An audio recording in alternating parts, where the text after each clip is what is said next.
Rain hammered the glass towers of the city on the night everything changed. And on the 40th floor of the Aurora Hotel, a woman screamed as the sound of shattering glass ripped through the presidential suite. 6 armed men had cornered her against the far wall, their weapons raised, their faces hidden behind dark masks, and within seconds the power failed across the entire floor. Every camera in the hallway blinked once and died. Downstairs, waitstaff and security guards fled toward the stairwells in a panic, abandoning their posts, leaving the top floor in total darkness. But one man did not run. Dressed in a gray maintenance uniform, a toolbox resting quietly at his feet, Damon Cross stood motionless in the service corridor, listening. Nobody in that building knew his real story. Nobody knew that the quiet man who fixed air conditioners and checked fire alarms had once been one of the most feared operators the Navy SEALs had ever produced. When the leader of the armed group pressed his pistol to Vivian Ashcroft's temple, Damon finally stepped out of the shadows, his voice flat and unhurried. "You picked the wrong room tonight," he said. And the countdown to their undoing had already begun. 3 days earlier, the Aurora Hotel had been humming with a different kind of energy. One built around champagne receptions and confidential handshake deals rather than gunfire. The hotel had been chosen to host an international investment summit, and its owners had spared no expense preparing every inch of the building for scrutiny. Vivian Ashcroft, 38 years old and already a legend in the biotech industry, arrived that afternoon to finalize a contract worth several $billion, a licensing agreement that would put her company's patents into the hands of a global health consortium. She moved through the lobby the way she moved through boardrooms, with a calm, unshakable authority that made people straighten their posture without realizing why.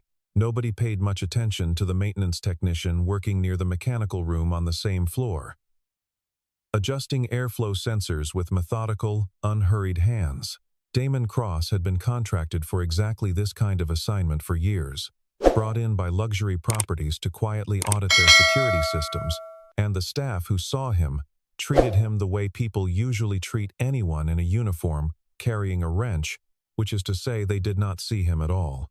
What none of them noticed was the way Damon's eyes moved. While the engineers around him focused only on wiring diagrams, Damon's attention drifted constantly toward exits, sightlines, and choke points, an old habit carved into him by years of training that never truly left a person once it took root. He counted the fire doors on each hallway without meaning to. He noted which stairwells had cameras and which had blind spots. He clocked the rhythm of the hotel's rounds, how often security passed a given corridor, how long the elevators sat idle between calls. It was instinct now, not paranoia, simply the way his mind processed any room he entered, whether there was danger in it or not. When Vivian passed him in the hallway that afternoon, lost for a moment and searching for the executive boardroom, she asked him for directions in the brisk, distracted tone of someone used to being answered quickly. Damon pointed down the corridor and gave her 3 clear, economical sentences, nothing more. She thanked him without truly looking at him and continued on her way, already checking messages on her phone, and neither of them had any reason to believe their paths would matter to each other again.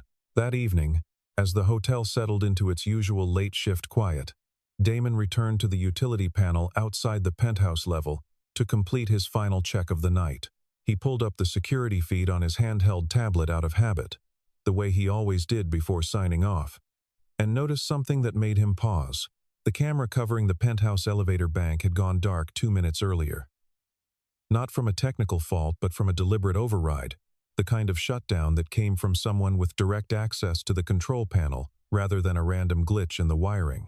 Damon stared at the blank feed for a long moment, feeling the old, familiar tightening low in his gut that had once meant the difference between walking away from a mission and not walking away at all. He told himself it was probably nothing. He knew, even as he thought it, that it almost certainly was not. 2 floors below, in a service stairwell that smelled of bleach and old carpet, Harold Quinn stood waiting in the dark, checking his watch every few seconds like a man rehearsing a lie he had already told a dozen times. Harold had spent 11 years as vice president beside Vivian Ashcroft, had sat in the same meetings, celebrated the same milestones, and quietly resented every single one of them, certain that her success had come at the expense of recognition he believed he deserved. Rex Malone arrived exactly on schedule, a former mercenary with a soldier's economy of movement and eyes that gave nothing away. Rex did not waste time on pleasantries. He asked Harold for the final confirmation on room access codes, on which guards would be pulled from the floor, on the precise window during which Vivian would be alone signing documents, rather than surrounded by her usual security detail.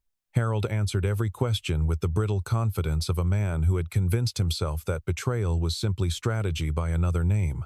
Behind the entire operation stood Victor Salazar, a hedge fund figure whose fortune had been built on hostile takeovers and patents acquired through pressure rather than negotiation.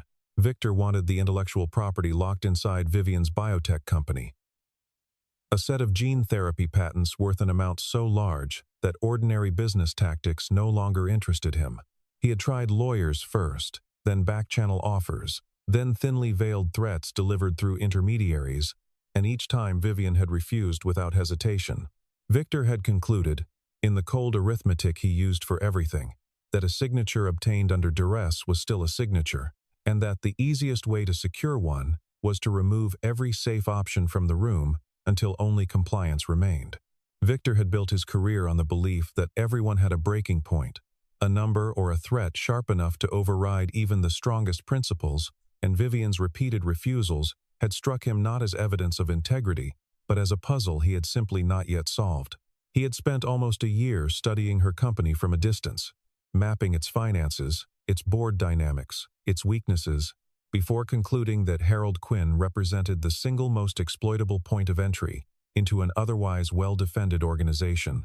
The plan he assembled was not impulsive but methodical, built over months rather than weeks, financed through shell accounts that would take investigators a long time to trace back to him, and designed specifically to look, if it ever came to light, like the work of opportunistic criminals rather than a calculated corporate assault. Rex's team, 7 men strong, had been dressed in stolen security uniforms, so convincing that even seasoned hotel staff would not question them in the chaos of a crisis. The fire alarm system had already been quietly compromised earlier that day, rigged so that any triggered alert would loop back into a maintenance diagnostic rather than alert the fire department, and the VIP elevator had been locked to a single override code known only to Rex's crew. Damon noticed pieces of it without understanding the whole picture, the way a soldier senses a shift in wind before he can name the storm behind it. He noticed an unfamiliar face near the service elevator, wearing a security badge that did not match the shift roster he had reviewed that morning. He noticed the fire panel throwing a diagnostic error that made no logical sense given the system's recent inspection. When he raised his concerns to the hotel's night manager, a tired man more worried about a wine delivery running late than any theoretical threat, he was waved off with the kind of dismissive reassurance given to people considered replaceable.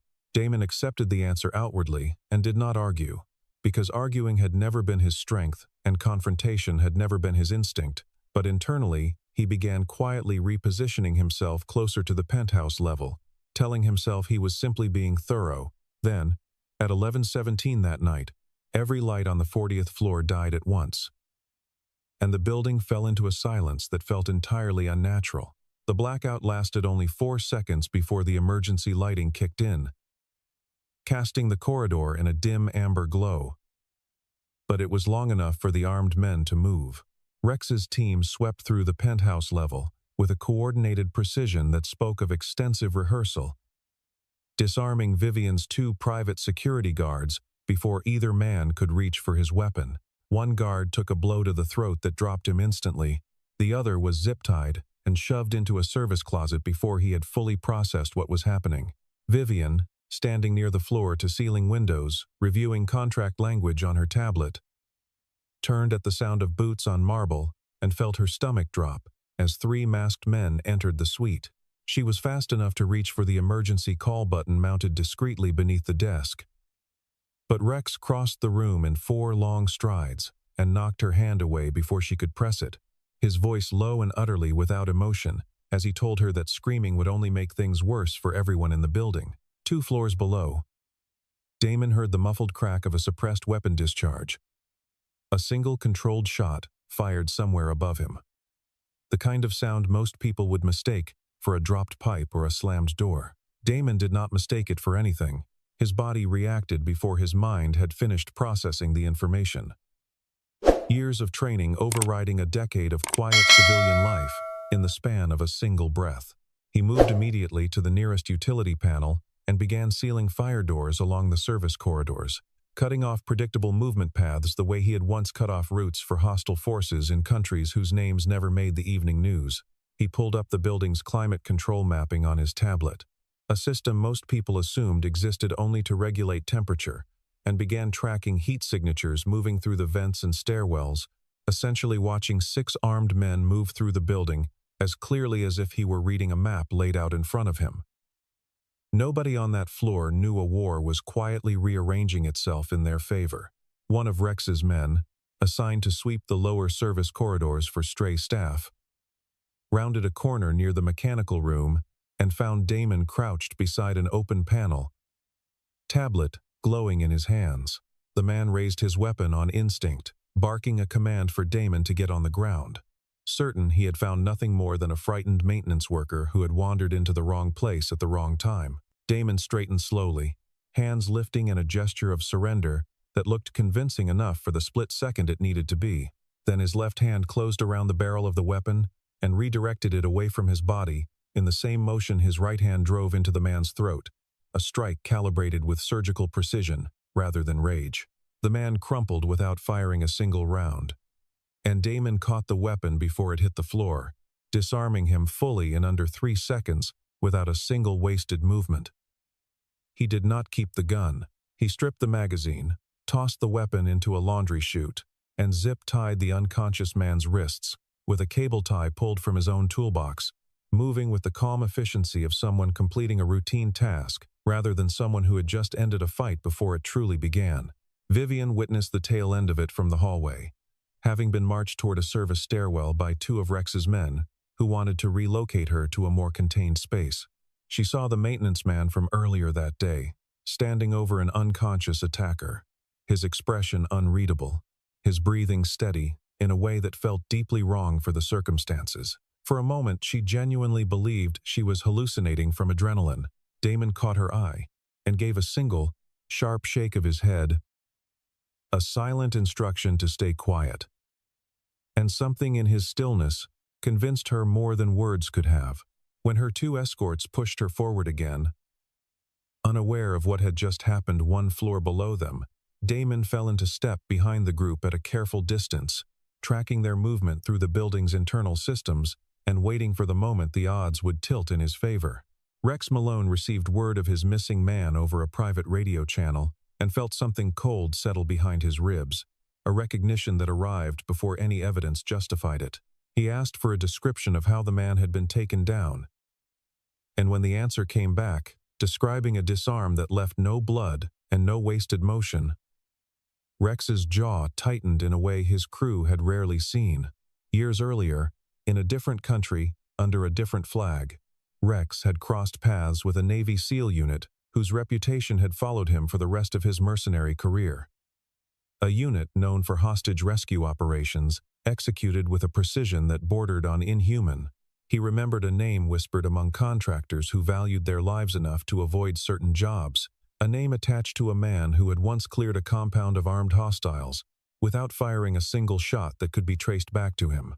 Rex did not yet say the name aloud to his crew, but he felt the shape of it settle into place.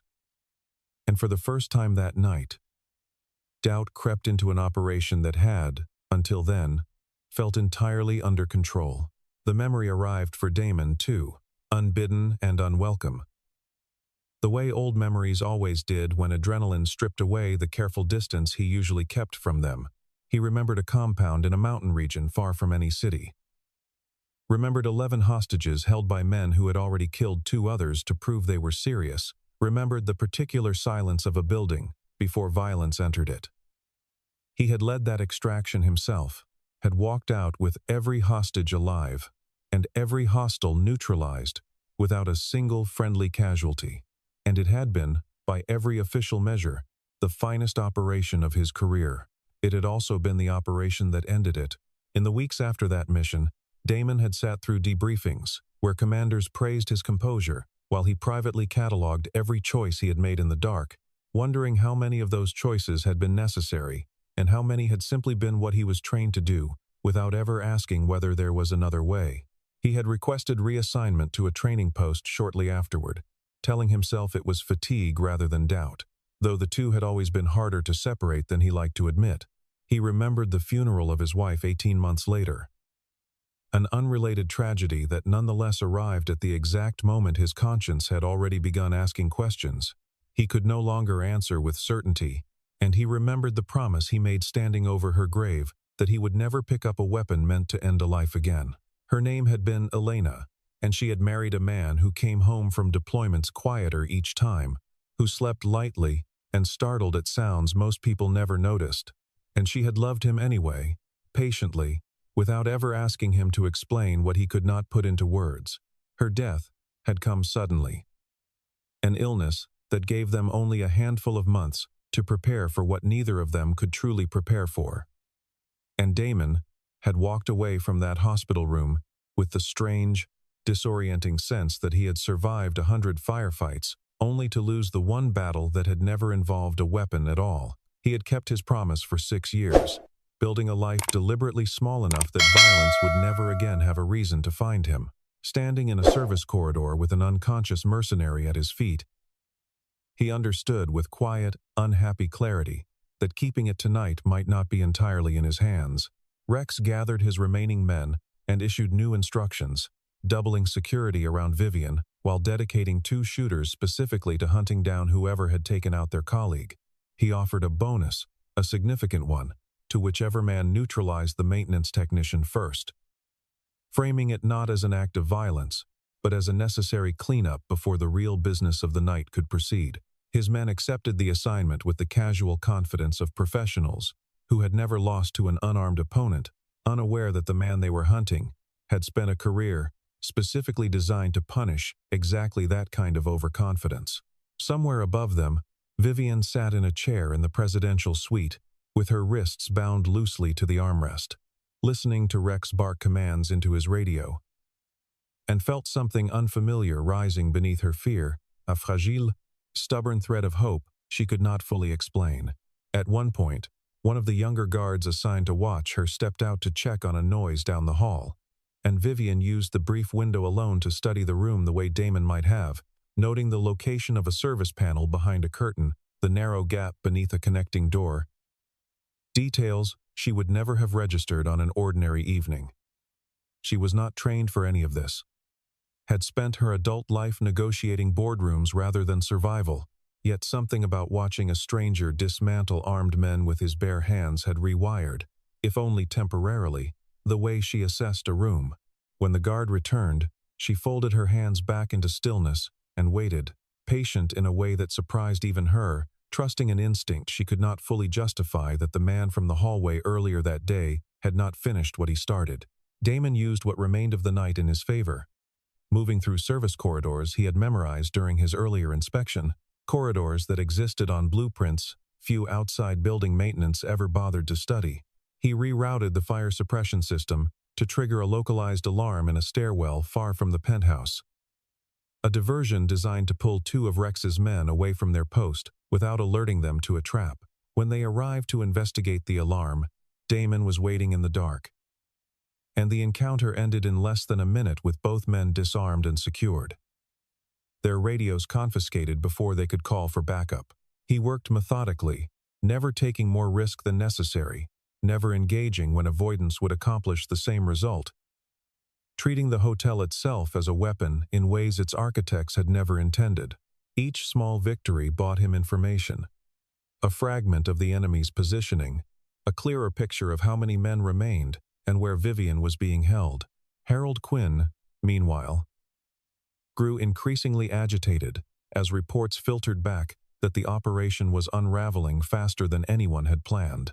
He had convinced himself, in the weeks leading up to that night, that betraying Vivian was a calculated business decision rather than a moral failure, that the money Victor promised him would simply be compensation finally arriving after years of being overlooked. Standing outside the presidential suite, listening to Rex's men report one failure after another over the radio, Harold felt the comfortable rationalizations he had built for himself begin to crack under the weight of what was actually happening. He entered the suite where Vivian sat bound to the chair, and in a moment of desperate misjudgment, drew a pistol from inside his jacket and pointed it directly at her, as though threatening her himself might somehow restore the control that was slipping through his fingers. Vivian stared at the weapon and then at the man holding it, and the betrayal landed harder than the barrel pointed at her chest. "Harold," she said quietly, her voice steadier than she felt, "you helped build this company." Harold's hand trembled slightly as he explained, in fragments that spilled out faster than he intended, how Victor had approached him 8 months earlier with an offer too large to refuse, how the patents Vivian refused to sell were worth enough to make every grievance he had ever nursed against her feel suddenly, finally justified. He told her that Victor's people had promised the handover would be clean, quiet, resolved with a signature rather than bloodshed, and that none of this was supposed to spiral the way it had.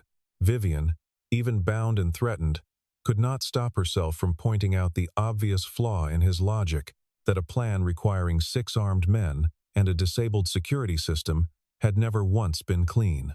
Harold's composure fractured further at the accusation, his aim wavering as anger and shame collided inside him in equal measure.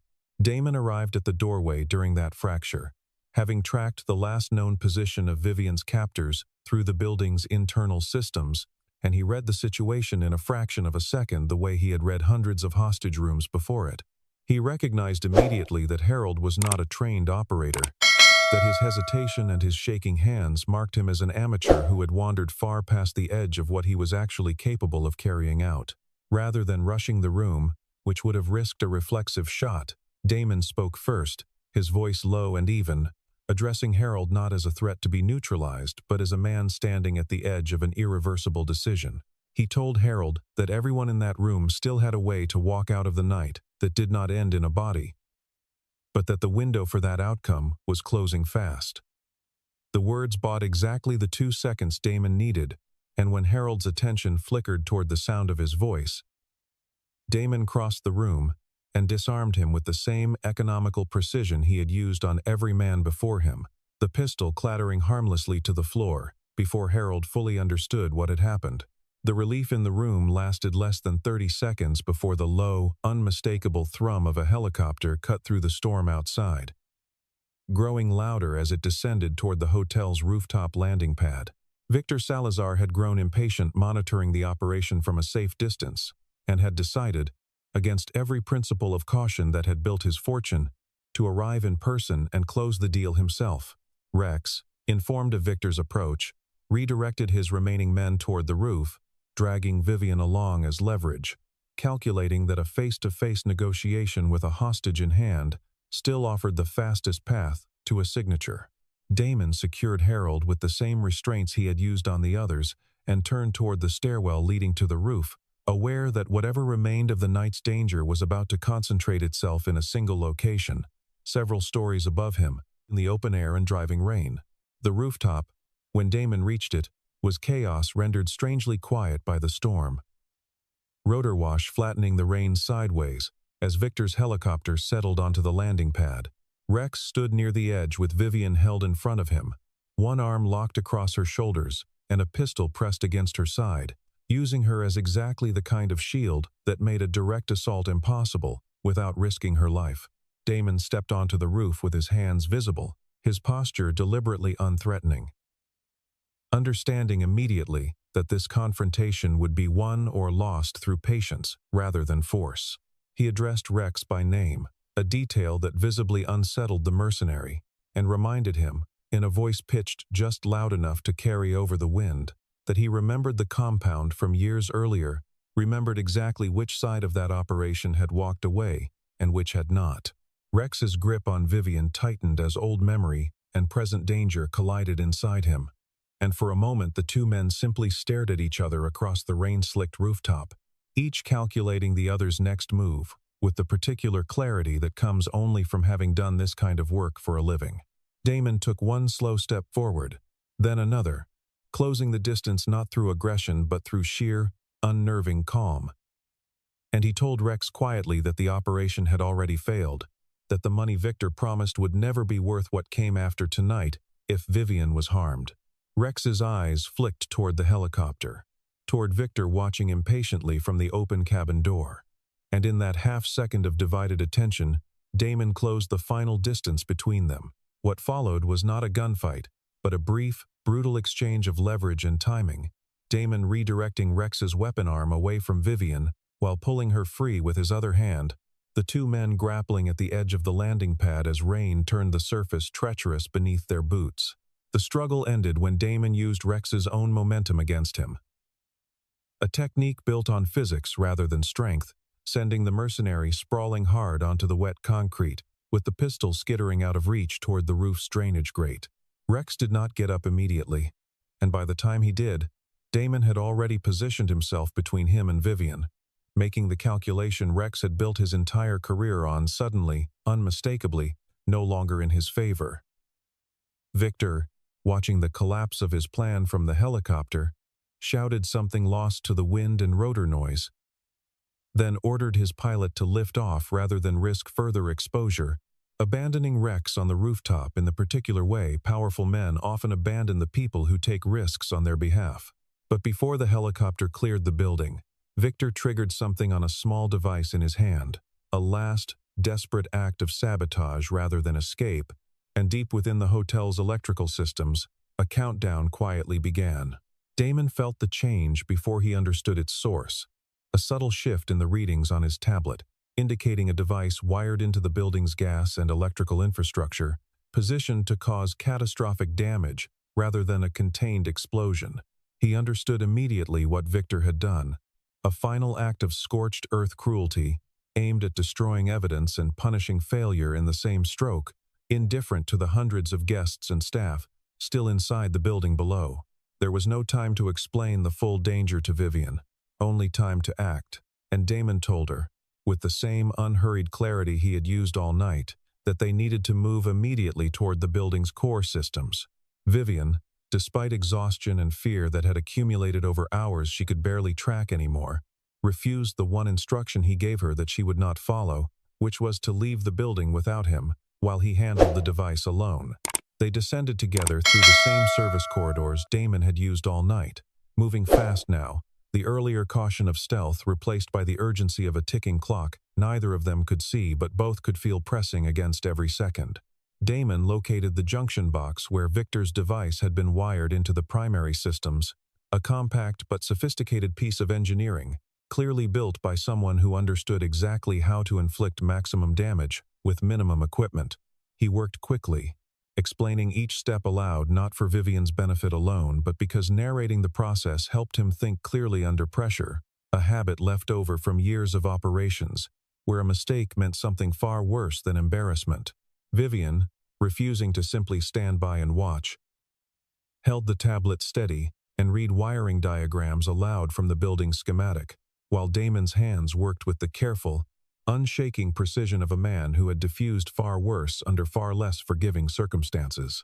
For a moment, with the timer reading under a minute and the wiring more tangled than the schematic suggested, Damon's hands slowed. Not from fear, but from the deliberate, unhurried discipline of a man who understood that speed without accuracy would kill them both just as certainly as running out of time. Vivian watched him work and found herself talking, quietly, almost without meaning to, telling him about the early years of her company, about long nights in a rented laboratory, when nobody believed the research would ever amount to anything worth protecting. Damon listened without looking up, the sound of her voice somehow steadying his hands rather than distracting them. And for the length of those final seconds, the two of them existed in a strange, private pocket of calm, carved directly out of the middle of a crisis. The device came apart in Damon's hands with 12 seconds remaining on its internal timer, the wires separated in the correct sequence, just as the first flashing lights of arriving police vehicles began sweeping across the rain-streaked windows far below. Vivian exhaled a breath she had not realized she was holding, and for a moment neither of them moved, both still crouched over the now harmless tangle of wire and circuitry, as though standing too quickly might undo what they had just accomplished. Special response units flooded the building within minutes, moving through floors that Damon had already largely secured on his own, finding Rex's remaining men zip-tied in stairwells and utility closets exactly where Damon had left them throughout the night. Harold was taken into custody without resistance, his earlier bravado entirely gone, replaced by the quiet, hollow look of a man calculating just how much of his future he had traded away. Victor's helicopter was tracked and intercepted less than an hour later, his escape ending not in freedom but in handcuffs at a private airfield outside the city, the fortune he had built on other people's desperation, finally unable to purchase him a way out of the consequences he had engineered for himself. By the time the sun rose over the city, the Aurora Hotel had become the center of a story that would dominate headlines for days, though the exact details of what happened on the 40th floor remained frustratingly incomplete to the journalists chasing it. Word spread quickly that a hotel maintenance worker had single-handedly neutralized an armed assault that could have ended in mass casualties, and within hours, reporters had discovered fragments of Damon's military record, enough to understand that the man in the gray uniform was no ordinary technician. Camera crews gathered outside the hotel, hoping for a statement, hoping for the kind of dramatic interview that made for compelling coverage, but Damon declined every request with the same quiet firmness he had shown all night, slipping out through a service entrance before most of them even realized he had left the building. He had never wanted recognition, had built an entire second life specifically designed to avoid it, and the sudden attention felt less like validation and more like an old wound being reopened in public. Vivian, however, refused to let his role in that night disappear into anonymity, understanding on some fundamental level that a man who had saved her life and the lives of everyone else in that building deserved more than silence in return. She thought often, in the days that followed, about how easily their paths might never have crossed at all, how a different maintenance schedule or a different summit date could have left that penthouse floor undefended, and the thought unsettled her enough that she found herself wanting to do more than simply move on and forget. She stood before her company's board of directors 3 days later and told them, without exaggeration or embellishment, exactly what Damon Cross had done, describing his composure, his precision, and the strange, unshakable calm that had made her believe, even at the worst moment of her life, that everything might still turn out fine. The board listened in a silence that eventually broke into something between astonishment and reverence, and by the end of the meeting, Vivian had already decided what she wanted to offer him, a position that would allow his particular skills to matter again, without ever again requiring him to disappear behind a false identity to use them. She found Damon 2 weeks later at a small maintenance company on the outskirts of the city, still working the kind of quiet, unremarkable jobs he had chosen specifically because they asked nothing of him beyond competence. She offered him the position of chief of security for her entire company. Full authority, full resources, and the kind of respect that came not from what he had once been but from what he had proven himself capable of when it mattered most. Damon turned her down at first, the same instinct that had kept him invisible for 6 years, rising automatically to protect him from a life that asked to be seen again. Vivian did not push, did not repeat the offer with more persuasive language, simply told him that the door would remain open for as long as he needed, and left without pressing further, understanding intuitively that a man like Damon could not be convinced, only invited. He thought about her offer for 11 days, turning it over during long, quiet evenings, the way he had once turned over mission parameters before every operation, weighing risk against purpose in the careful, deliberate way that had defined most of his adult life. He thought about the years since his wife's death. Years spent deliberately small, deliberately unremarkable, built around the belief that safety for everyone around him required his own continued invisibility. He thought, too, about the moment on that rainy rooftop when purpose had returned to him uninvited, sharp and clarifying, reminding him that the skills he had spent so long trying to bury were not inherently destructive, only dangerous in the wrong hands, and that perhaps there was still meaningful work to be done with them in the right ones. On the 12th day, he called Vivian's office and accepted the position, not with enthusiasm exactly, but with the quiet, settled certainty of a man who had finally stopped running from what he actually was.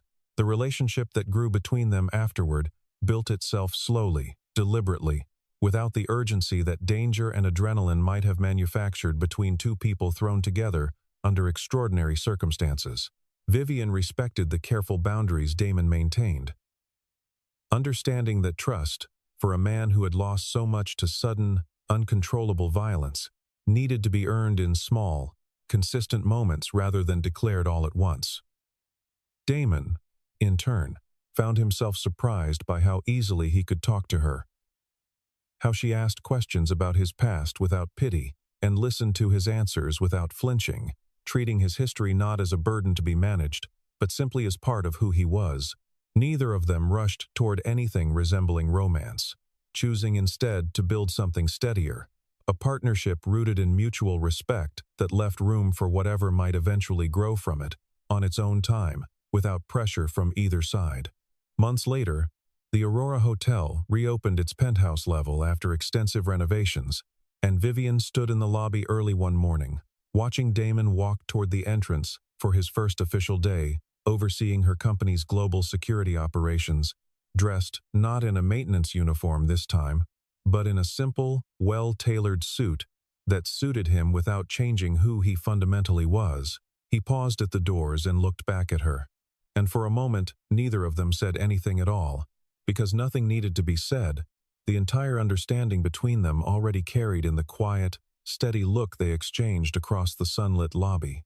Outside, the city moved through its ordinary morning routines, entirely unaware of how close it had come, months earlier, to a very different kind of headline, and entirely unaware of the two people whose lives had been permanently reshaped by 6 minutes of violence on a rainy rooftop. Neither of them would ever fully forget. Damon walked out into the morning light, a changed man, though not in the dramatic, transformative way stories often promised, but in a smaller, more honest way, a man who had finally stopped hiding from the parts of himself that had once saved so many lives and had, on one particular night, saved his own future as well. He carried his past with him openly now, not as a weapon and not as a wound, but simply as a part of the man he had become, someone capable of extraordinary violence who had chosen, again and again, to use that capability in defense of the people who could not defend themselves. He thought, walking through the quiet morning streets of Elena, and found that the thought no longer arrived only with grief attached to it, but with something closer to gratitude, a recognition that the years spent grieving her had also been the years that taught him how to sit with stillness rather than run from it. And that stillness, it turned out, had been exactly what allowed him to act without hesitation when it mattered most. He understood, too, that the life ahead of him would not resemble the life he had built in hiding, nor the life he had lived before Elena's death, but something new entirely, built on the same steady foundation of competence and restraint that had always defined him, now simply allowed to exist in the open rather than behind a maintenance uniform and a false modesty about what he was capable of. There would be difficult days ahead, certainly, days when old instincts surfaced in ordinary situations that did not call for them, days when the weight of the past pressed harder than usual against the present, but he no longer intended to face those days alone in the deliberate isolation he had chosen for 6 years. Vivian watched him go, then turned back toward her office, carrying with her the quiet certainty that some encounters, however brief or accidental they first appeared, were never really accidents at all, but the beginning of something that had simply been waiting for the right storm to bring it into the light.